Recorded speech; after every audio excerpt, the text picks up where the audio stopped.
첫 시간 주님께 안녕하세요. 대강교회 오훈 목사입니다. 5월 24일 금요일입니다. 하나님 우리에게 주신 말씀은 신명기 23장 15절에서 25절까지 말씀입니다. 종이 그의 주인을 피하여 내게로 도망하거든 너는 그의 주인에게 돌려주지 말고 그가 내 성읍 중에서 원하는 곳을 택하는 대로 너와 함께 내 가운데에 거주하게 하고 그를 압제하지 말지니라.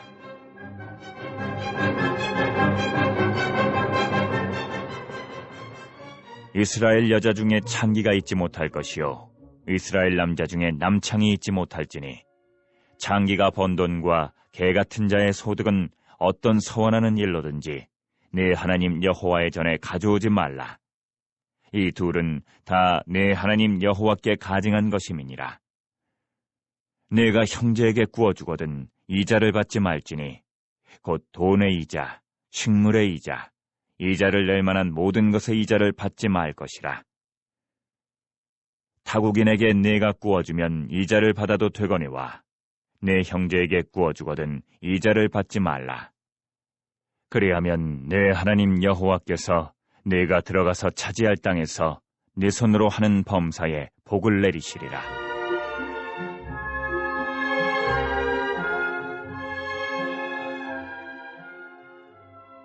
내 하나님 여호와께 서원하거든 갚기를 더디하지 말라. 내 하나님 여호와께서 반드시 그것을 내게 요구하시리니 더디면 그것이 내게 죄가 될 것이라. 내가 서원하지 아니하였으면 무죄하리라. 그러나 내 입으로 말한 것은 그대로 실행하도록 유의하라. 무릇 자원한 예물은 내 하나님 여호와께 내가 서원하여 입으로 언약한 대로 행할지니라. 내 이웃의 포도원에 들어갈 때에는 마음대로 그 포도를 배불리 먹어도 되느니라. 그러나 그릇에 담지는 말 것이요 내 이웃의 곡식밭에 들어갈 때에는 내가 손으로 그 이삭을 따도 되느니라. 그러나 내 이웃의 곡식밭에 낫을 대지는 말지니라. 아멘. 하나님의 백성들은 삶의 목적과 삶의 방향이 자신을 향해 있지 않습니다. 하나님과 이웃을 향해 있습니다. 자기 사랑이라는 것이 바로 죄의 근원이기 때문입니다. 우리가 죄에서 해방되었다라는 것은 이제는 자기 사랑을 멈추는 것이요 타자를 향해 이웃을 향해 우리의 손을 펼치게 되었다는 것입니다. 하나님의 백성 이스라엘에게 주신 법은 이웃 사랑의 법입니다. 오늘 본문을 보면 여러 가지 규정들이 나와 있는데 이것은 이웃을 사랑할 수 있도록 또 공동체를 세워나갈 수 있도록 우리에게 주신 소중한 규정들이죠.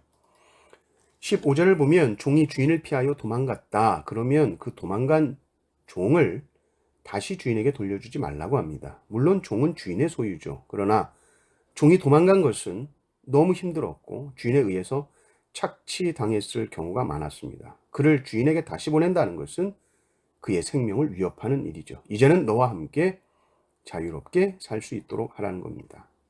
사람이 더 중요하다는 것이죠. 또 하나님의 백성은 돈을 버는 방식에 있어서도 중요합니다. 18절을 보면 창기가 번 돈, 또 개 같은 자의 소득, 아주 적나라한 표현이 나와 있습니다. 그것은 하나님의 전에 가지고 오지 말라고 합니다. 믿는 사람이 돈을 버는데 다른 사람을 힘들게 해서 돈을 번다, 다른 사람에게 해를 끼쳐서 돈을 번다, 다른 사람들을 괴롭혀서 돈을 번다, 착취해서 돈을 번다, 그리고 그것을 하나님께 바친다, 결코 하나님이 기뻐하시지 않습니다. 특별히 이자를 통해서 돈을 버는 것을 율법에서 금합니다. 왜 그런가?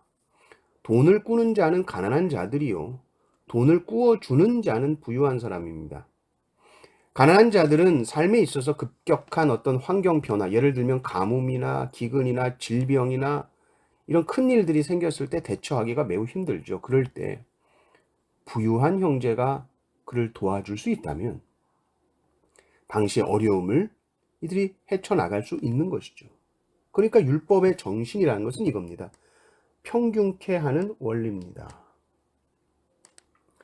부요한 자가 가난한 자를 위해서 나누어서 그의 가난함을 통해서 그가 완전히 엎드려지는 것이 아니라 다시 회복되고 일어날 수 있도록 돕는 것이죠.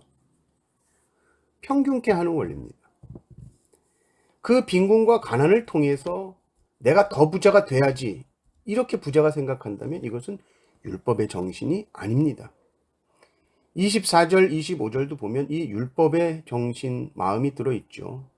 누구든지 이웃의 포도원에 들어갈 때 포도를 마음껏 따먹을 수 있습니다. 또 곡식 밭에 들어가서 손으로 이삭을 따도 됩니다. 물론 포도원 주인이 있고 밭의 주인이 있지만 그 정도는 허용해 주라는 것입니다. 손으로 따봐야 얼마나 따겠느냐. 그래서 가난한 자들이 구걸하지 않아도 포도와 곡식으로 배를 골지는 않도록 하신 것입니다. 그런데 만약에 가난한 자가 이 법을 악용해서 포도원에 들어갈 때 큰 다라이 같은 거 들고 들어가가지고 포도를 막 따거나 밭에 들어갈 때 낫을 가지고 막 베어가지고 가면 안 된다, 이렇게 말하고 있습니다. 그러니까 하나님의 백성들의 모습은 어떻습니까? 그가 가난하든 그가 부유하든 품위가 있습니다. 가난하다고 그냥 맨날 얻어먹으려고만 하지 않고 도움을 받을 줄도 알고, 또 과하게 돕는 것은 정중하게 거절할 줄도 알아야 되고요. 부유하다고 위세를 부리거나 더 큰 부를 취하려고 타인을 착취하지 않는 것입니다. 잊을만 하면 매스컴에 보도되는 갑질 논란을 보게 됩니다. 사람이 사람으로 보이지 않고 돈으로 보이고, 내가 더 큰 부, 더 큰 욕심으로 사람을 함부로 대하고 착취해서 내가 내 명예 내부를 챙기려고 그러면 반드시 문제가 생기고요. 그 공동체는 반드시 불화가 생기고 파괴가 됩니다.